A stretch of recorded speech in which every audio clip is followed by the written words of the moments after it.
There is the President of the United States and the President of South Korea. We know President Trump certainly loves gold, and that is quite a gift that he is being gifted right now by the people of South Korea at this big summit.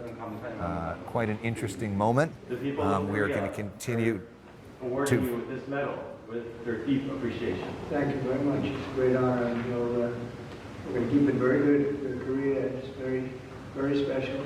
We have a very great relationship, and it will continue and only get stronger. Thank you very much. 대단히 감사합니다. 소중히 간직하겠습니다. 한국과 미국은 아주 강력한 동맹 관계이고 앞으로도 이것을 통해서 더욱더 아주 굳건한 동맹 관계가 지속될 것으로 생각합니다. That is really beautiful. I'd like to wear it right now. Thank you so much. We'll cherish it. Thank you very much, everybody. Appreciate it. 소중히 간직하겠습니다. 대단히 감사합니다. 다음은 이재명 대통령께서 트럼프 대통령을 위해 준비하신 선물입니다. Next is a gift from President Lee Jae-myung to President Trump. 한반도를 최초로 통일한 고대 왕국 신라의 대표들이 있는 천마총 금관입니다. This is the Cheonmachong gold crown, which is a key artifact that represents the Silla dynasty, the first Korean kingdom to unite the Korean peninsula. 천마총 금관은 현존하는 신라의 금관 6점 중에 가장 화려하고 큰 금관입니다.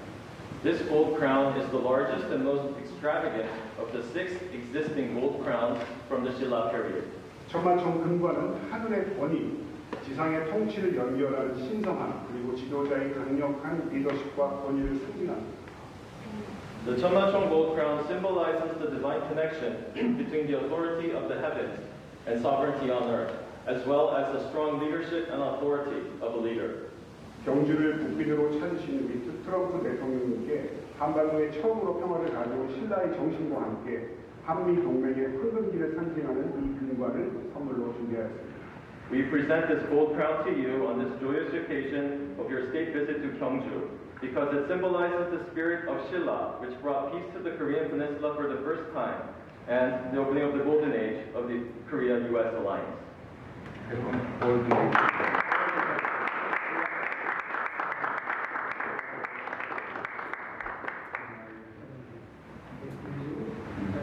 special. You're very special. Yes, thank you very much. 특별한 감사드립니다. 한국과 미국 간의 새로운 시대를 위하여. To new trust and companionship between Korea and the United States.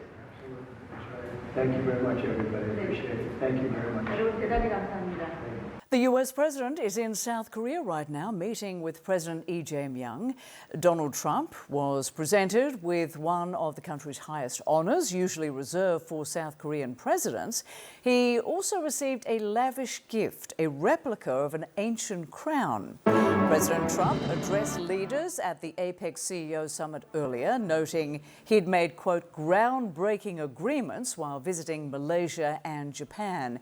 He says a deal with South Korea will be finalized very soon. So let's go to CNN's Will Ripley, who is covering this live from Seoul. Good to see you again, Will. So tell us more about the crown and the medal presented to the US president coming after the recent No Kings protests in the United States, and what came out of his meeting with South Korea's new leader.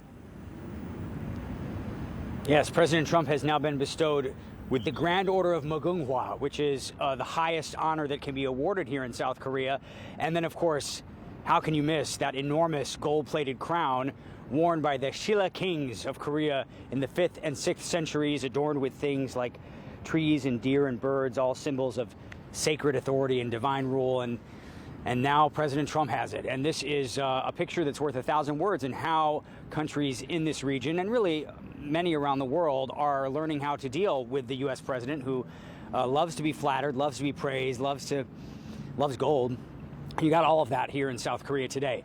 And then they sat down and talked about the business at hand, which is the trade deal that still has yet to be finalized between South Korea and the United States. The big sticking point, as I spoke with the South Korean President Lee Jae-myung about earlier this week, is $350 billion in upfront investment that Trump wants South Korea to pony up in exchange for 15% tariffs. Trump has long said that South Korea and other U.S. allies were ripping off the U.S. for a long time, and now it's time to change the equation, which means payday for the U.S., even though some voices in the U.S. have said asking a country like South Korea to hand over $350 billion cash, which could potentially trigger a financial crisis because it's a large percentage of its GDP, would be tantamount almost to a shakedown of your close allies. But nonetheless, South Korea's president said he believes that Trump and him and their teams can come up with a rational solution where everybody will be happy in the end, but they still have some work to do. So no breakthroughs on the trade deal front to report yet here, Rosemary, but they're certainly talking about it.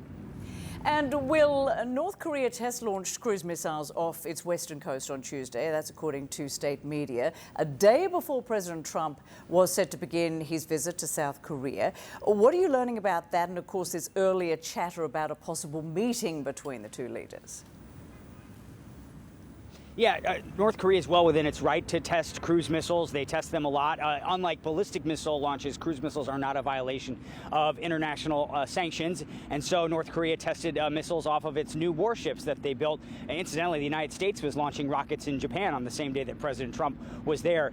There was a lot of talk leading up to President Trump's arrival here on the Korean Peninsula that he might have a meeting with Kim Jong-un. When he was asked about it by reporters, he said repeatedly that he'd be willing to meet with Kim. But then when he was sitting down with the South Korean president, he talked about how that meeting is not going to happen this time. Listen. I know Kim Jong-un very well. We get along very well. We really weren't able to work out timing. We have President Xi is coming tomorrow, and that was something that obviously is very important to the world, to all of us. President Trump talking about that big meeting scheduled to happen tomorrow morning local time, Rosemary, on the sidelines of the APEC summit with President Trump and Chinese leader Xi Jinping. Now, that is the meeting that all of the eyes of the world are going to be looking at very closely because, of course, the big question is, can U.S. and China, after so many months of very difficult negotiations, can they come to a consensus on a trade deal that will not result in a no deal or a disaster, but in fact a benefit for the United States and Chinese economies, and of course by extension the rest of the world, because everybody's interconnected. The big sticking point has been rare earths. China controls rare earths processing. President Trump's been trying to change that, trying to strike deals with nations including Australia and Japan to get rare earth mined and processed in those countries, but they're not there yet, and it's not going to be that way for a number of years to come, which means that Xi holds a lot of cards in his meetings with President Trump. As our light flickers on and off here, it's going to get even more exciting. It's going to get even more exciting when the two of them sit down. Should be love to be on a fly on the wall for those conversations. We'll see how it goes. Absolutely, definitely highly anticipated. We will see what comes out of that meeting. You just never know. Will Ripley, many thanks for joining us with that live report from Seoul. Appreciate it.